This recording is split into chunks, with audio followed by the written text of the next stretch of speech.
पाकिस्तान में जिस तरीके का माहौल इस वक्त बना हुआ है, पूरे देश में आग लगी हुई है, तो कौन सी कंपनी जाकर के वहां व्यवसाय करना चाहेगी।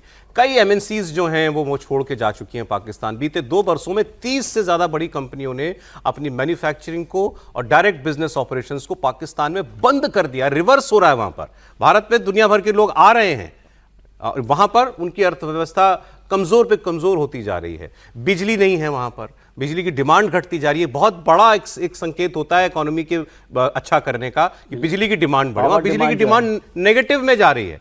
आपके पास फॉरेन रिजर्व है नहीं। अब जो कंपनियां वो चल रही हैं वहां पर, बड़ी कंपनियां, वो भी किसी भी वक्त अपने ऑपरेशंस वहां पर बंद करने या कारोबार समेटने को मजबूर हो जाएंगी। अक्टूबर 2025 में अब भी प्रॉक्टर गैम्बल ने, जो कि एफएमसीजी सेक्टर की सबसे बड़ी कंपनी शायद दुनिया की है, उसने पाकिस्तान में मैन्युफैक्चरिंग बंद कर दी। जुलाई 2025 में टेक कंपनी माइक्रोसॉफ्ट ने 25 साल बाद सारे ऑपरेशन समेट दिए पाकिस्तान से। 24 के आखिरी महीने में यामाहा मोटर्स ने स्केल डाउन किया, फिर पाकिस्तान छोड़ ही दिया। 2024 में ही टोटल एनर्जी कंपनी ने 50% अपने स्टेक जो थे वो पार्को नाम की एक फर्म को बेच दिए।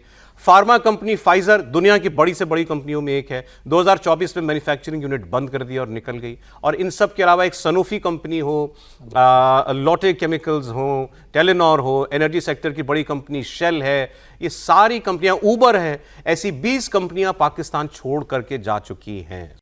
और अभी एक रिपोर्ट ये आई है कि आने वाले कुछ वर्षों में दुनिया की तीसरी सबसे बड़ी आबादी वाला मुल्क पाकिस्तान बन जाएगा। क्या तो खिलाएगा और क्या नौकरी देगा। तीसरी बड़ी आबादी का मुल्क तो बनेगा, लेकिन दुनिया का सबसे बर्बाद मुल्क तो हमेशा बना रहेगा वो। और वहाँ जिस तरीके से हालत है कि कंपनी से कहा जाता है कि भाई कंपनी तो महीने का जो बिल आती है बिजली का वो पे करती है, वहाँ कहा जा रहा है कि भाई हमारी स्थिति ठीक नहीं है, आप 1 महीने का एडवांस हमको बिजली का बिल दे दो। अब कंपनियां कह रही है कि आपको बिजली का बिल का पेमेंट एडवांस कर दे, पानी आप सप्लाई करते हो उसका एडवांस दे दे, कहीं रेंट पे लिया तो आप रेंट एडवांस मांग रहे हो, जमीन आप दे नहीं रहे हो, जो फ्री में जमीन मिलती थी उसकी आप कीमत वसूल कर रहे हो, एम्प्लॉयमेंट कुछ नहीं है। तो कंपनी की जो हालत खराब हो रही है, तो कंपनी कह रही है आतंकवादी देश में रहने से बेहतर है कि इस देश से निकला जाए। और मुझे लग रहा है कि अब पाकिस्तान के पास आपको सुन नहीं रहे आजकल आप। नहीं, इससे क्या मतलब है? मुनीर साहब फील्ड मार्शल बन गए, इससे बड़ी क्या बात हो सकती है? बड़ी बात है ना। और क्या आप कहते हैं, ताहयात की फील्ड मार्शल बन गए।